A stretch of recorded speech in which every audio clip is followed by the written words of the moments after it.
Hey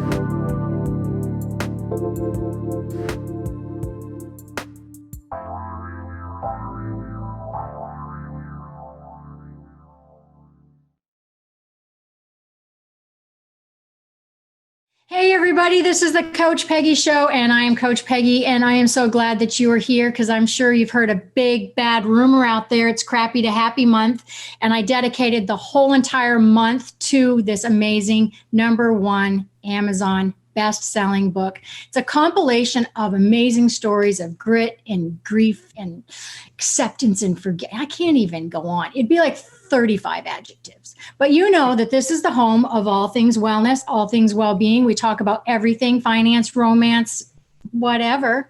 So if you have any question on where to find these shows, there are 4 episodes every Tuesday, 6 Eastern. So go back, hop on my YouTube, hop on my website, and have a good time with these ladies. All right, you guys, let's get started. This is kind of the lay of the land. So I have 3 amazing women here, and I'm just going to give a quick bio before each of them shares their story with us. And then at the end of each person, I'm going to just see if they're paying attention. So like Reverend Dr. Temple Hayes is going to be the first one. I'm going to say, hey, Lorilyn, what'd you think? So I always say, you guys better take notes, or Dr. Ann, paying attention. Did you guys read the whole book? You did. You finally got your hands on it. Wasn't it a hard book to get your hands on? We haven't gotten it yet. Okay. Well, start over. Right.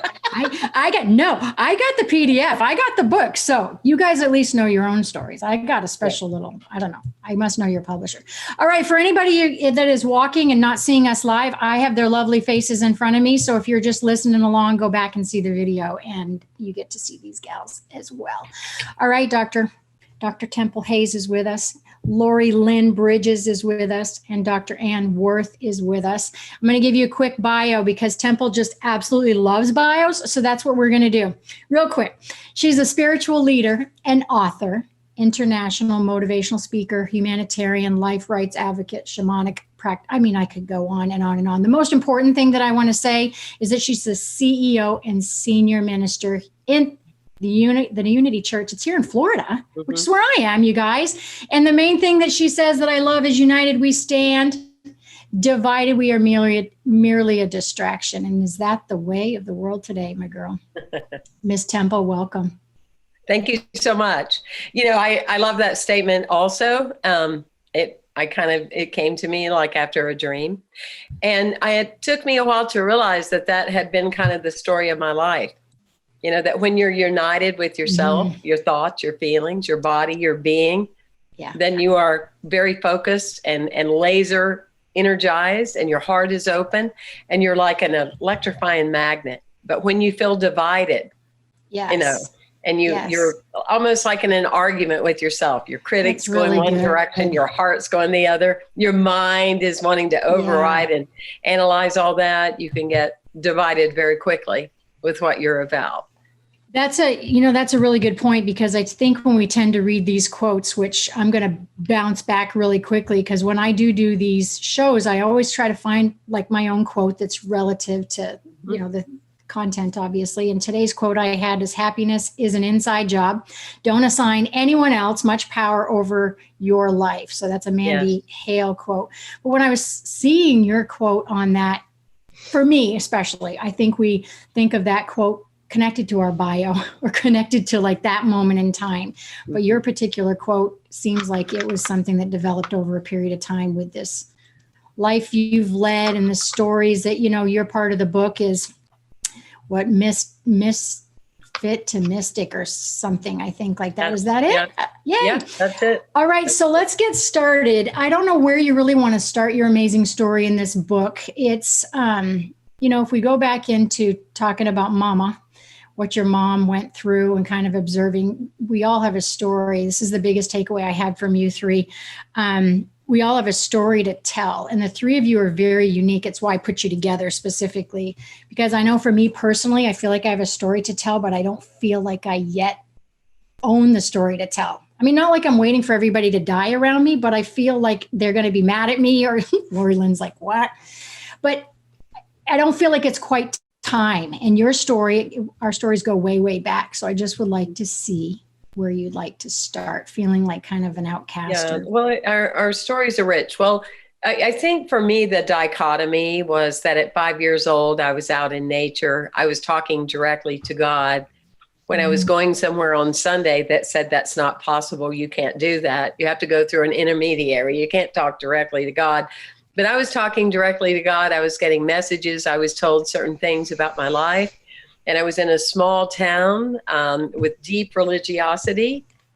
And my mother was in a supposedly she was involved in an affair. To this day, no one talks about it. It's never been proven.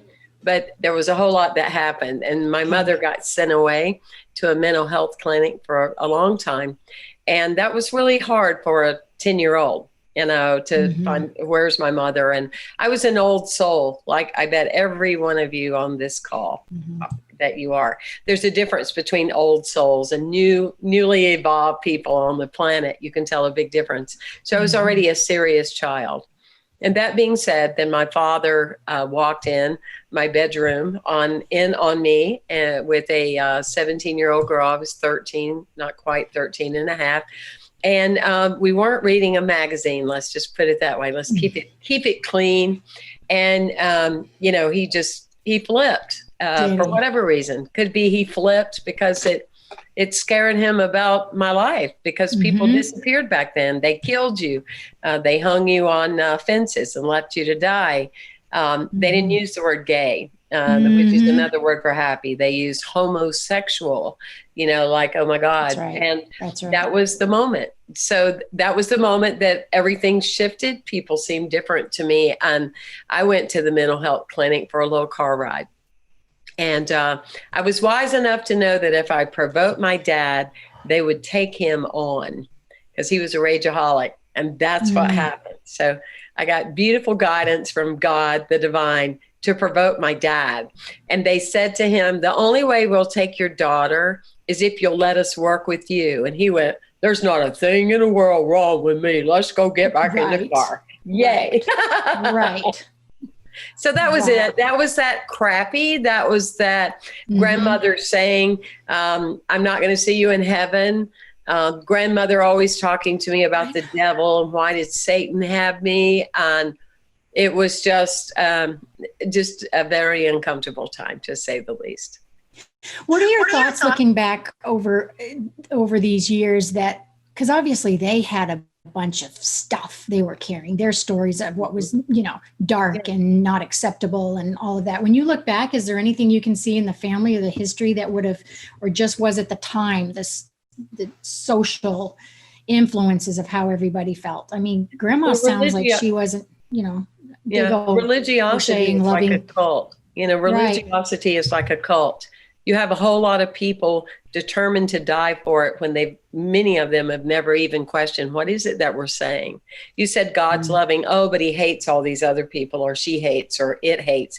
Oh, you say this, it's like a cult. And so for me, the peace that I was able to hold from my grandmother is she was part of this cult and she had never questioned it. She would have had to question it and to exit it in order to accept me. And that was just way overwhelming. So I did go to Grace. I eventually got to Grace and was able to see how hard that would have been for her to take a stand and say, this religiosity is crazy. It teaches separation.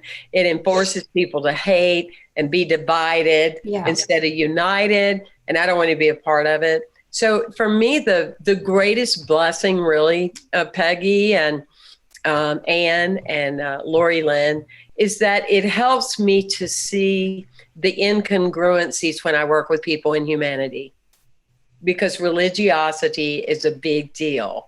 It's enforced to keep people powerless and not make their own decisions. And there's a whole culture of that. I'm not talking about people that are invested in good, essence of being connected to God. That's not what I'm talking about. I'm talking about the violence of the teaching at a deeper level. So it's helped me tremendously in my work. And like I always say, if we were all in a room and we threw our problems on the floor, I would still take mine back. Oh, you know what? I'm stealing. They're like familiar. Drinks they're like, to that.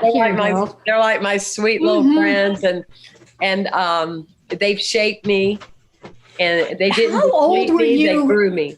Huh? Being an old soul, I respect that. Yeah. I've been told that, and you're right. All of us probably are right here because we took life really serious for a long time. How long did it take for you to be able to step back and say, I'm okay, I'm not broken, they have some stuff, and we're talking 20s, 30s, because you were a teen when this all evolved. Yep. So I'm just curious of what level of maturity, how it took on, or how your mentors helped you get to that place. It was literally one birthing step at a time. I kept being born over and over again, like the great resurrection. And so it was several times, definitely that occurred. And then the law of attraction, that I remember when I was like in my early 30s, I met a woman at a women's group, and I said, I'm gay. And she said, well, what do you want to do next week? It was a non-event. And I realized in my life, it was a non-event, but I always had this gut response. So intellectually, I knew I wasn't broken. Intellectually, I really know in my heart, no one's broken. For sure. At all. And I know this isn't a broken world.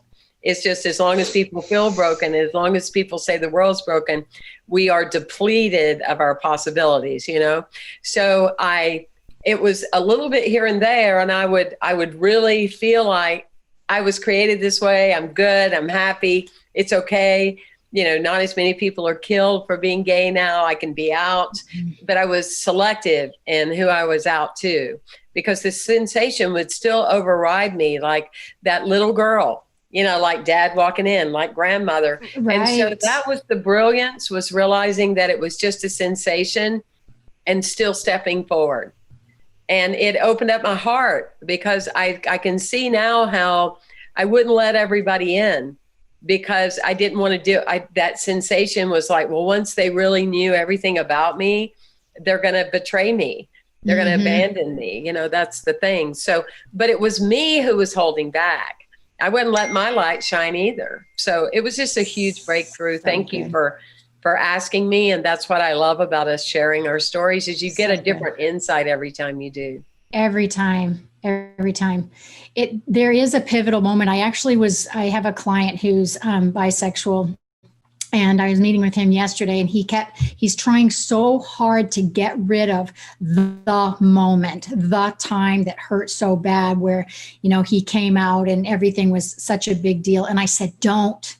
That's part of your story. It becomes less emotional. I can't specifically speak to your story, but I'm just saying, in my heart, it just feels like, and he's young, it just feels like he's trying so hard to get rid of that and move on, that when I'm listening to you, the embracing that you aren't broken and it is yours. And this is 2020, and my poor little guy feels like this. Yes. So, thank you for sharing that. You can tell him his destiny is to show people love does not come in a box. Okay.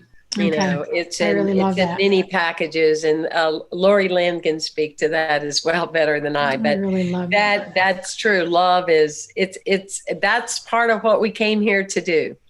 And my generation and in others is we came to show people that love isn't color related. It's not body related. It's not size related. It's not. We want to belong. That sense of belong is such a. Lorilyn, let hop in right here. What are your thoughts with what Temple's saying? Because it's exactly. I think that's the pivotal moment for us as a society and as individuals. Is we have to see enough is enough. We have to see past all the superficial packaging of people and look at their soul and their heart, and interact with people on an energy level, not on a superficial level. So I don't know if you want me to add, but when my child came to me and said, this child was born with male genitalia, was told it's a boy. Right. I raised this child as a boy, but this child from the moment of consciousness really always felt female. Right. So, but didn't let me know and really anybody know until they were almost 30 years old. So I talk a lot, people go, oh, you're such an amazing mom that you've been so supportive and you were so accepting of this decision or this big thing. And I said, you know what? I'm not an amazing mom. I actually feel really bad for the family members who can't accept a child or an adult who is transgender. And very much like what Temple was saying is, it's their limitations. It's their own personal limitations that doesn't allow them to be accepting. And how sad is that for that person to lose a relationship with a loved one or a family member because of their own limitations? Right. And I believe the limitations are based a lot of times in religion, like Temple mentioned. I think a lot of limitations also lie in the fact that if somebody can't personally relate, then it isn't real. Like if somebody, that's a good insight. I do believe that. I haven't heard it put that way. If a mom has never felt male or even never felt drawn homosexually to another, if they're just hetero and cis, typical, it's very hard for them to accept or imagine that somebody could think differently. So I think that's a limitation that is disallowing family members to accept the person who is in their mind different, transgender, homosexual. And so I think it's religion. I think it's the fact that they themselves don't have that feeling. I think it's society.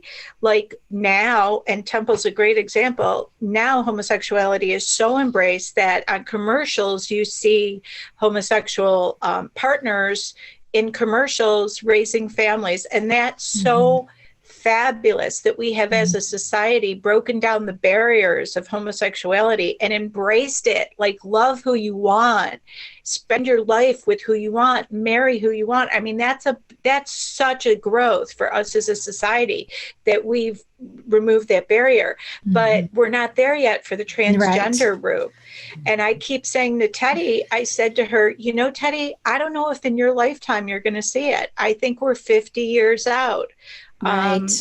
Of being able not too far into your story, because we got to spend time with Teddy. Go ahead. I do that all the time, girlfriend. No, you don't get us excited. That was a great appetizer. So you hold. No, I want to hear your story too.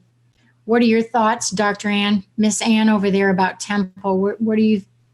Amazing. My brain has been like a ping pong ball because everybody has said so many important things about the child that is in each of us, and the child that was in my mother that I was not able to understand for so many years because I felt unwanted and unlovable. And I blamed her for that. I blamed her for something that I didn't understand. Like we may blame other people for things that we can't understand, we can't relate to. But gosh, and I'm thinking about compassion, and I'm thinking about love. I mean, so many important words have been spoken.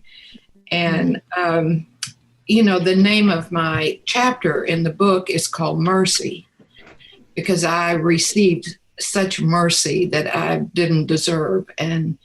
But it could also be called, love. We're all talking about love.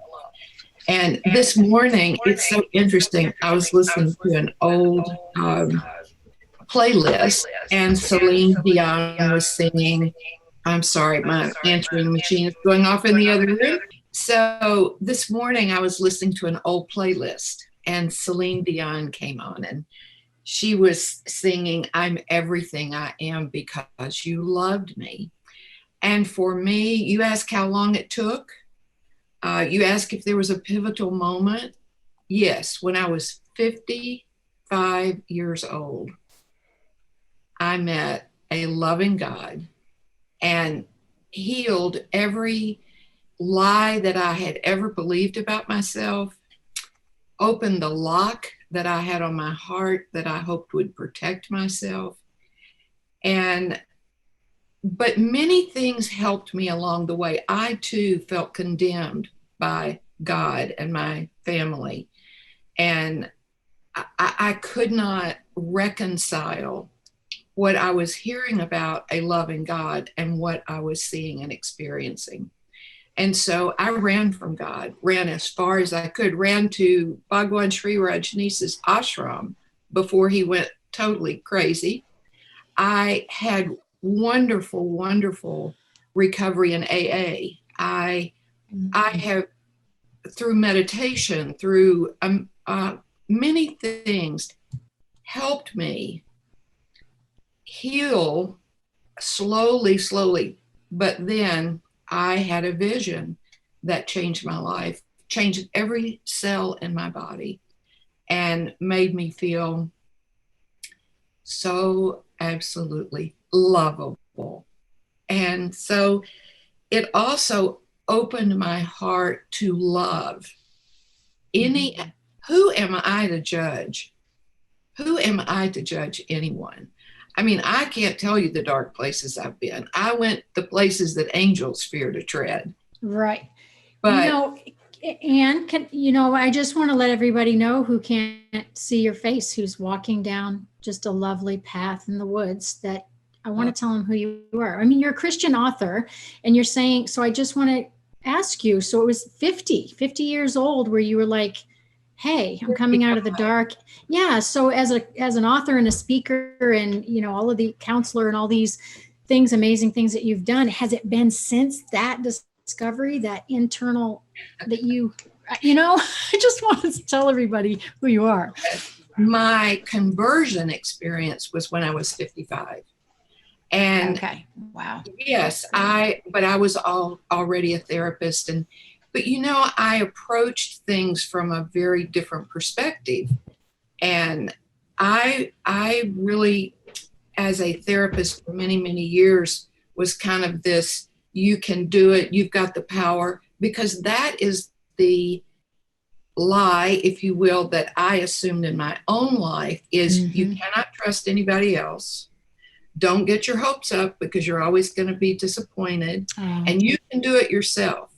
So I did not draw on any kind of a spiritual help. I didn't have any spiritual help. I was a human doing, and I was going to do it. And I didn't realize I was a spiritual being living a human life, Right. So, but I really did try through many, many ways, and those ways were all helpful.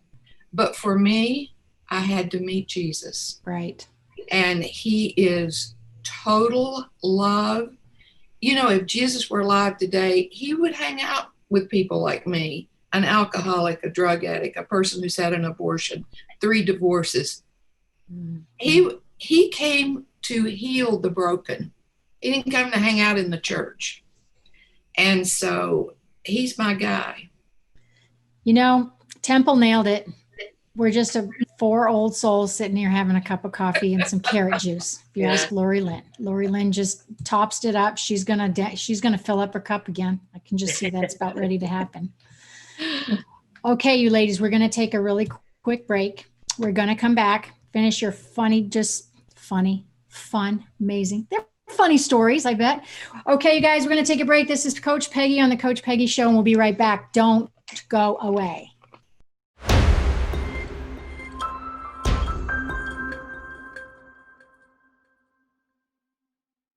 Hey, everybody, welcome back to the Coach Peggy Show. And if you missed the first part of this, it's just going to get better. So we have Temple and we have Anne and we have Lorilyn. And just before we went to break, Miss Anne here was telling us about, some of the dark stuff. She said angels didn't even want to play with her. I love that you said that. Right? Because we feel like that when you're sitting, when it gets dark for me, I always joke sarcastically to cover up the pain. but kind of like you're not joking. You know that? And I would say, oh my gosh, I feel like I'm sitting in a jail cell and it's raining inside and I'm naked and I'm rocking back and forth in the corner. Then I realized I've said that for like 40 years. And I thought, man, I have a problem maybe. But when you said angels don't even want to hang out, I thought, oh, I've had some days like that too. Mm-hmm. So while we were at break, I had asked Miss Temple here when Ann was talking to us about her story. And of course, I believe as well, you don't need to go to 4 walls and a steeple to believe. That's just me. But we were having a conversation about God and religion and all of that. So Temple, what were some of your thoughts with Ann so far with her story? Oh, well, I'm happy for her, because there's such a big difference between spiritual law, which is what Ann is talking about, immersed in spiritual law, loving God, loving Jeshua, Jesus, having a personal relationship. Absolutely. And there's human law. And, there are many religions that humans have affected those laws. This is what God likes. This is what God doesn't like. God likes these people, doesn't like these countries. That's why they're poor. That's why those people are sick. And that's, to me, not spiritual law. So I'm thrilled for Ann. I have a personal relationship with them as well, in Buddha and Saint Germain and lots of other guides. And where she said that about she went places her angels wouldn't go. I had so many car accidents from being 15 to 29 because I drank like crazy. I had so many car accidents. I said that my guardian angels kept asking for reassignment. They're like, no, please. We don't want to be in the car with her. We might hit another transfer truck or we'll die. Girl, that is, oh my gosh, tears in my face hurts. I've had a migraine for like 4 days because we have some massive storms, that are brewing in the Gulf, as you know, Temple. Yeah. And so my face is sensitive anyway. I know it's killing you guys, but you just made me laugh. And I'm like, oh my gosh, that's hysterical. Now my face hurts. Okay, David, now I promise we're going to go to the lightning round. What was that, Temple? Just the other thing I'd like to say is that there are churches that teach religiosity and human law. There's also spiritual communities that celebrate God and the connection that we have. And that's a whole different kind of thing because it goes back to ancient, it goes back to celebration, it goes back to tribal, where you gather together and you celebrate, you retrieve your soul, you energize each other. That's different. So there is for people that are tuning in, there is a big difference. There's church where it's, I talk at you, I sing to you, I tell you what you're to do, and you go out and you be a robot. There's another that says, I want to celebrate you and celebrate your possibilities of life and have you shed anything that no longer belongs to you and have you celebrate. I want to add to that. And that we are all brothers and sisters. Yes. Created but through love. Yes. Gosh, girls. Ann's my middle name. That's what I say. Ann's my middle name. It is. We're having such a great slumber party. Worth is not actually my last name. It's a name I gave to myself along the journey when I was 35. Still trying to do it myself, though. Still trying to give myself worth. But okay, let's go through a lightning round because I want to just get this out before David just sues me. So not sues me, just catches me like, Peggy, this is what you always do. And I forgot because I love these girls. Okay, lightning round. I'm coming at you, Temple, first. So I want to know if you needed somebody to play you in a movie, who do you think it would have to be? Oh, gosh. Well, it would have to be someone that in my lifetime, I must meet and I must have coffee with, Sharon Stone. I like that one. Let's make that happen. Mine's Robin Williams, which means I got to go to the other side because I swear he's my female version. Okay, Lorilyn, this one's yours. Are you going to dine in? I'm going to give you some money. Are you going to dine in? Or are you going to go out? And if you do, what's your favorite food and why? Oh, I love all food. I am a huge eater. I love everything. I love every drink, every food. Okay. I've been doing this for 30 years in my industry. And that's the first time. I mean, I've heard people say they love all food, but all food, all drink. Passionate eater. drink. That's what you're called. All of it. Seriously, Don't get in there's not a wine, a beer, a liquor, a soda pop, a juice. There's nothing I don't like to eat or drink. Okay, so who's driving when all four of us go partying? Okay, we have got to be. Kimball. We're going to have to get an Kimball Uber. and I can Kimball drive. you guys can drive now. Okay, I'm sober Awesome. now. You can count on me. Oh yeah. That's awesome. You know, I'm so careful not to abuse alcohol. My dad's an alcoholic, and I'm so careful because I like it so much. It's like I do have this struggle, and so far Okay. I've been okay. But I like food Thank and God. drink Oh, so much. I yes. don't want to mess it up. Good job, girl. Good job. Okay, Anne, here's yours. We're on the food thing, I guess. I don't know why I picked two food things. If you could eat one food or one meal the rest of your life, you like it so much, what's it going to be? Oh my gosh. Oh, Well, I'll what? tell you, I'm kind of like Paula Dean. Anything you can put butter on, Oh, I butter love needs to be its own food group, girl. I'm the butter same way. needs to be its own food group. Oh, I Yeah. love you guys. This is great. Okay. I like that. I won't eat any. I'm really particular about bread. And so we went out this last weekend and I call it the butter delivery tray because I really don't care what kind of breads. I just want to see the butter come. I don't keep it at home at all, but I am picky. If it's not a really good bread, then I won't eat it. But man, if it is. Okay, Lorilyn, are you ready? Dear, Yeah. you know how to live love with love and faith and humor and gratitude and all of those things. And my child was still my child is your kind of chapter in the book. And all of you guys are contributing authors to this about your individual stories, but yet the three of you, I just feel like is all about love and acceptance and all that. Can you take us? I know we talked about Teddy a little bit. Can you give us a little bit more in-depth story about Miss Teddy? Well, Teddy is a unique child. You know, she's very gifted musically and artistically, and she's an incredible soul. And talk about an old soul. I mean, she was born an old soul. Mm-hmm. And what I want to use the opportunity to talk about with my child's story is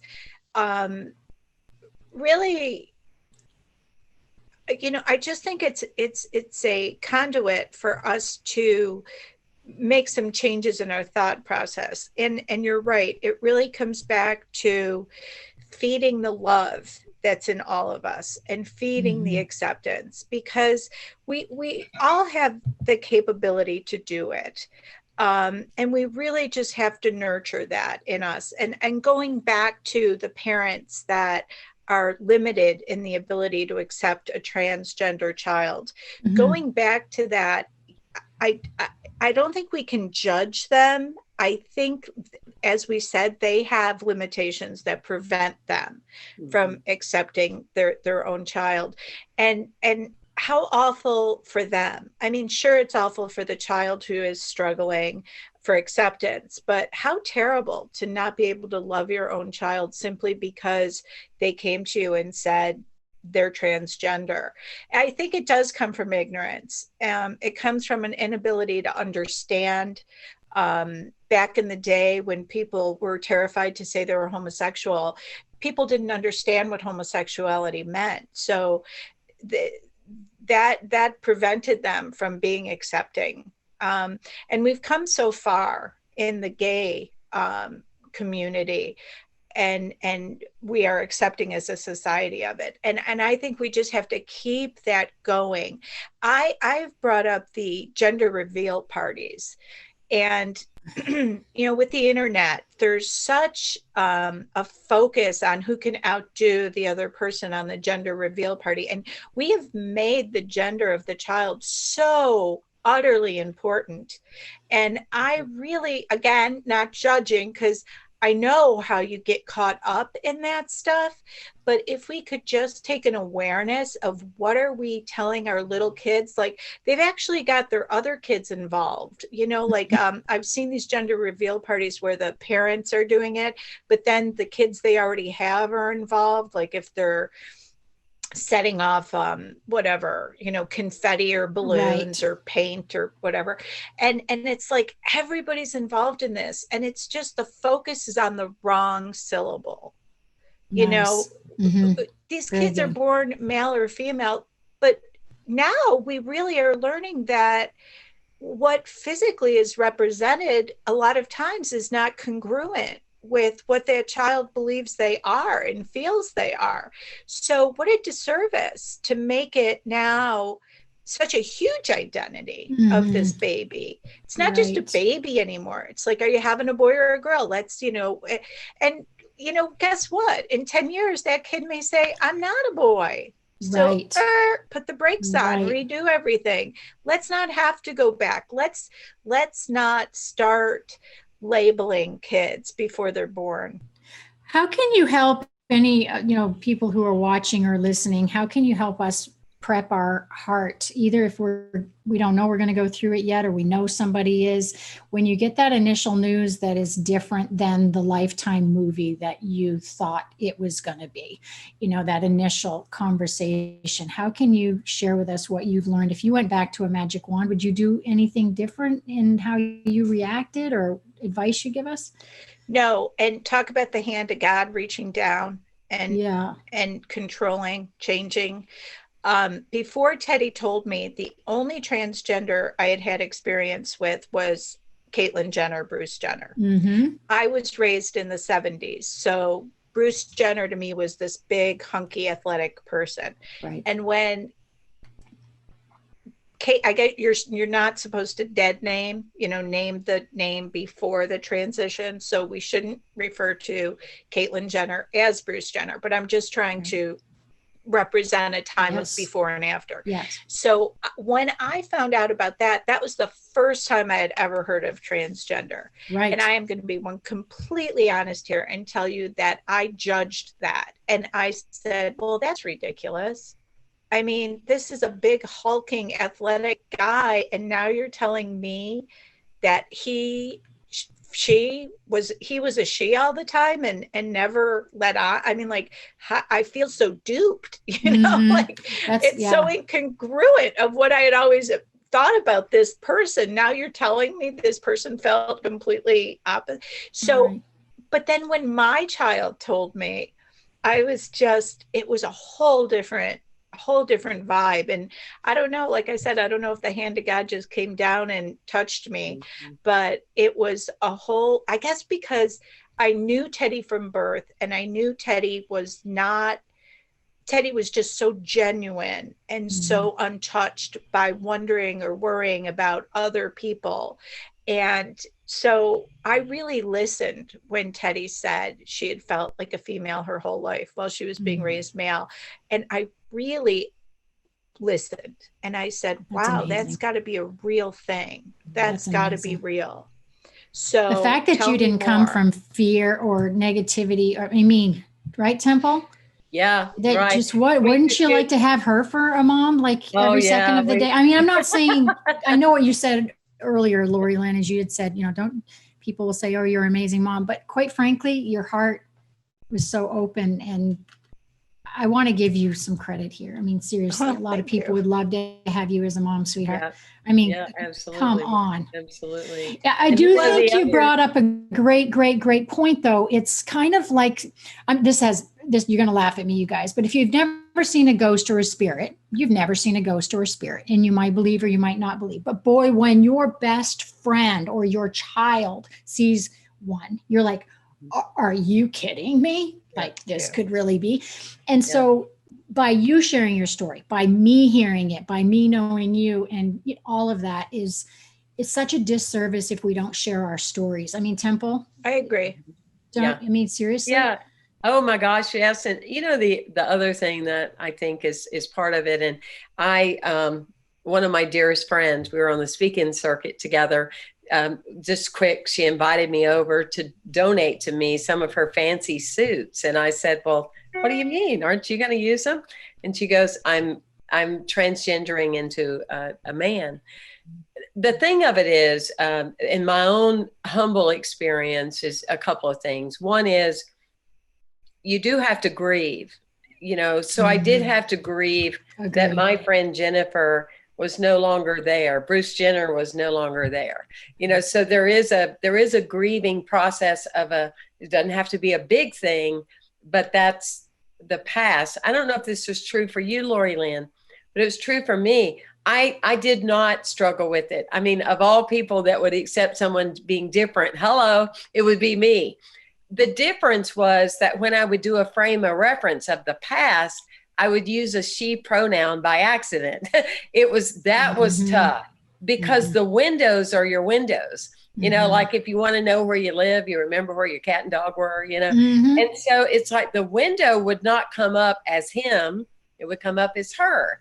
So that was another thing. But, with the second leading cause of death in young people, ages 14 to 34 being suicide, we got to get this right.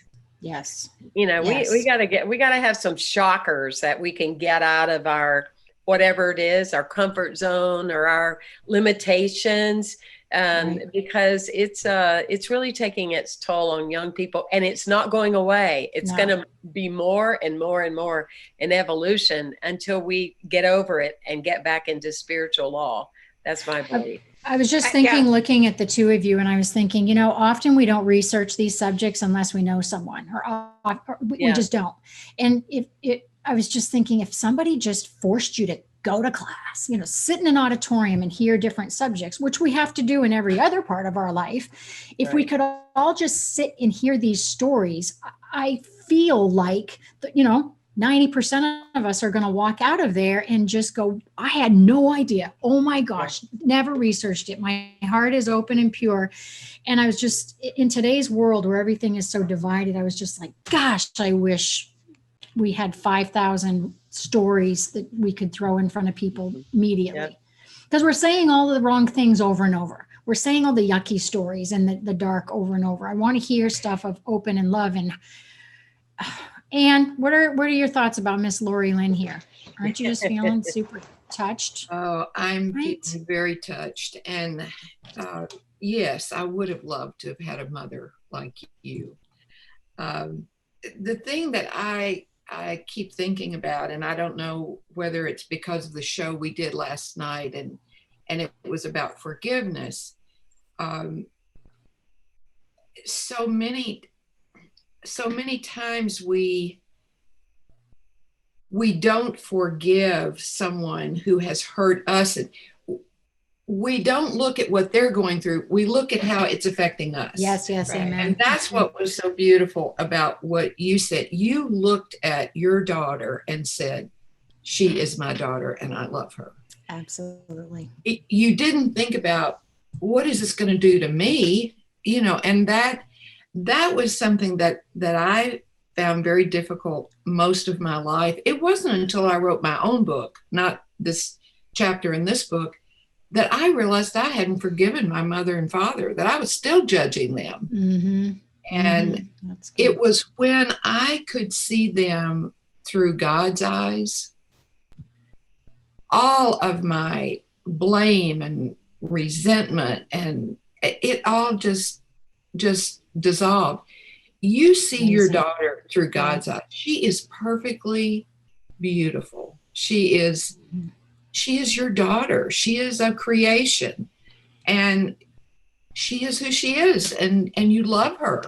Yeah. And it didn't change. Nothing changed because of that. So if we can just see every other person, as I said earlier, as a brother or a sister who's dealing with their own angst. I mean, let's have some compassion for other people.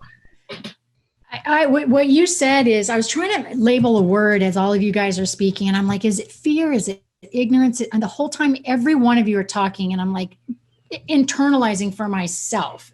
What am I aware of? Because I would say I'm open and loving and accepting of everyone. I do think I have questions and want to do the right thing. I don't know the pronoun right thing to say. I just don't. But I was just sitting. Do you guys believe most of it's fear? What do you think the initial kickoff is? Because what you just said, Ann, is what I want to hover on for a second. As you said, we make it all about us, first. Like, ooh, that's kind of out of my comfort zone. Ooh, what's that?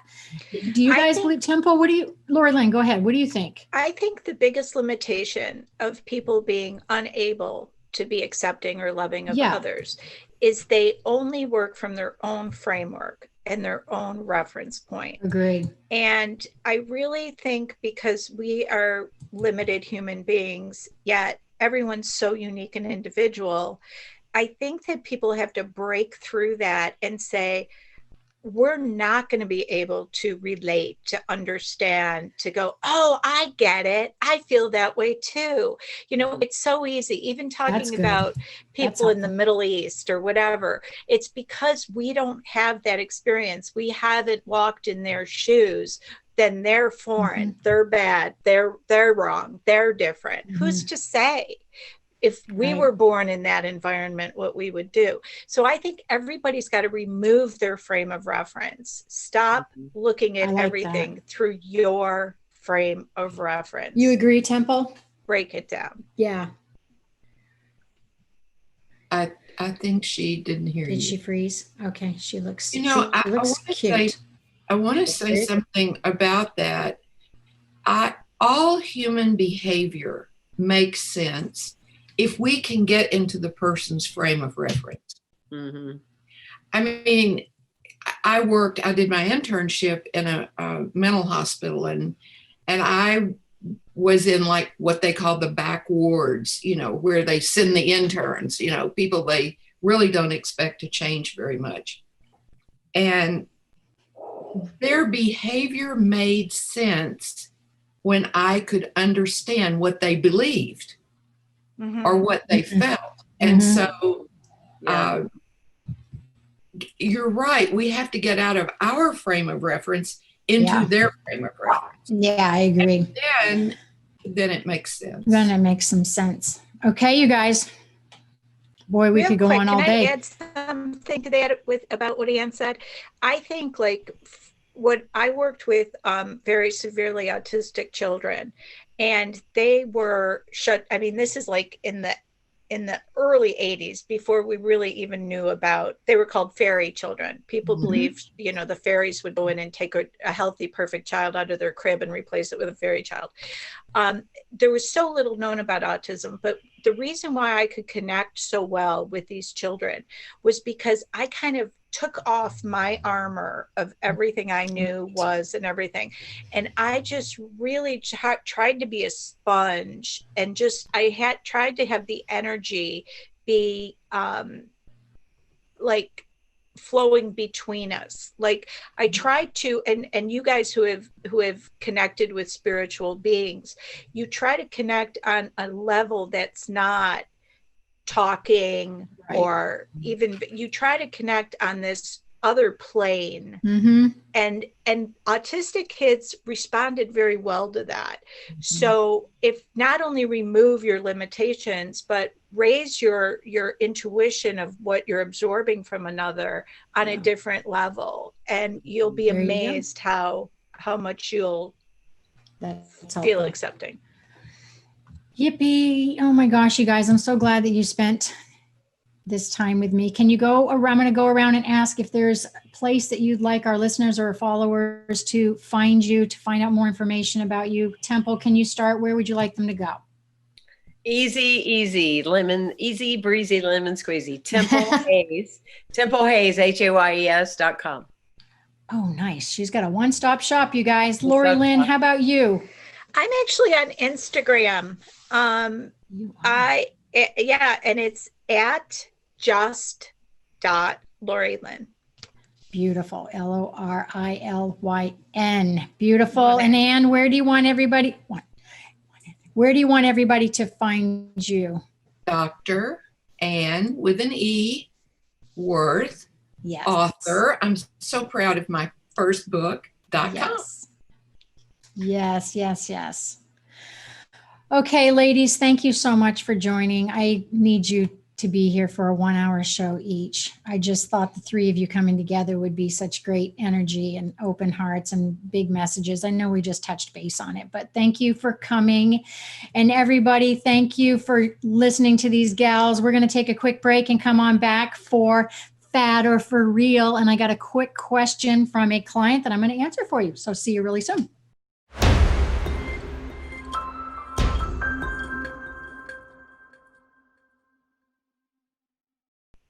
Hey, everybody. Welcome back to the Coach Peggy Show. And you know what time of the hour this is. This is where I come at you with Fad or For Real.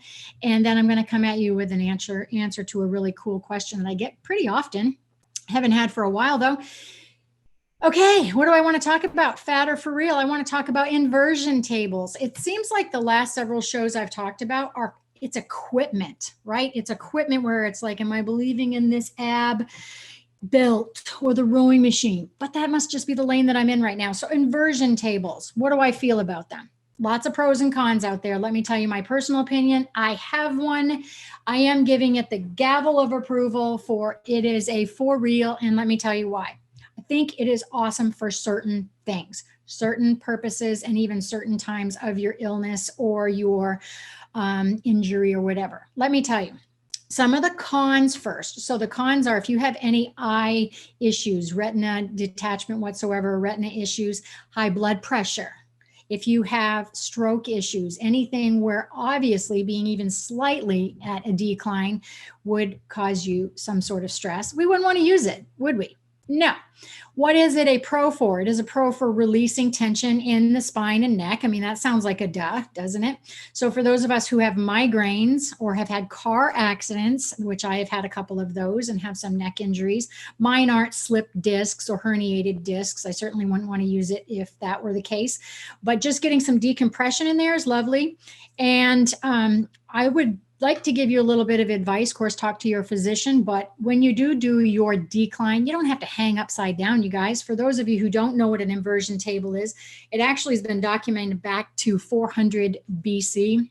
Hippocrates, I think it was, saw somebody hanging in the village upside down by their ankles and said they were doing something to heal themselves. And that's kind of where the documentation originally started, believe it or not. But what you do is you strap in at your ankles and you just do a gradual decline. Gradual. I'm talking degrees at a time and minutes at a time until you get accustomed to it. We're talking 4 minutes, 5 minutes, then 10 minutes. We're not talking straight up and down for 30 minutes. Okay, so check into it, see what your thoughts are. Let me know if you have any comments. Email me at Coach Peggy or at Peggy@allthingswellness.com and let me know your thoughts. Okay, what is the question? The question coming at me is, what do I feel about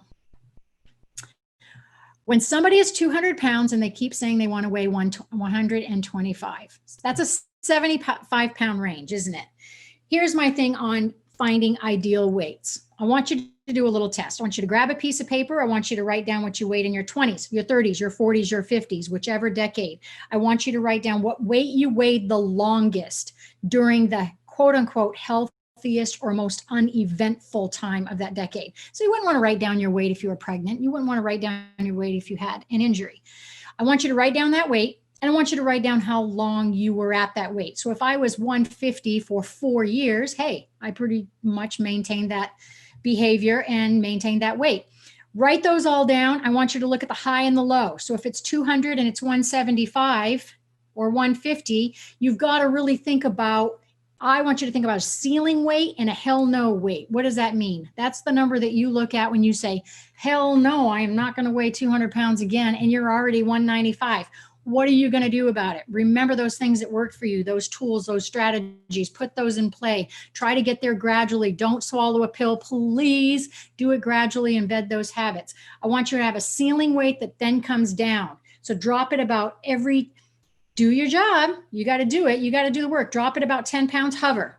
See how you maintain right there. Then your ceiling weight, your hell no weight drops with you. Say it was 200 pounds. Now it's 190. Hell no, 189. I ain't going to be 190. See what I'm talking about? Now, the thing I'm going to leave you with, if you have not weighed 125 pounds since you were 18 years old in high school and you were a captain of the cheerleading squad, do not come to me at 200 pounds and tell me your goal weight's 125. Okay, get it, got it good. Reach out to me at peggy@allthingswellness.com. Hop on my website at allthingswellness.com. You can find all my shows on my YouTube, all my social media, and I cannot wait to see you next week where we finish up these 4 phases, these 4 episodes with Crappy to Happy, and you're going to have Kathleen O'Keefe, Ariel, Patricia, the co-authors, and the New York best time-selling author James Redfield, who did the foreword. And I got to let you go. So talk to you next week. Have a great time. Love you, mean it. I am out.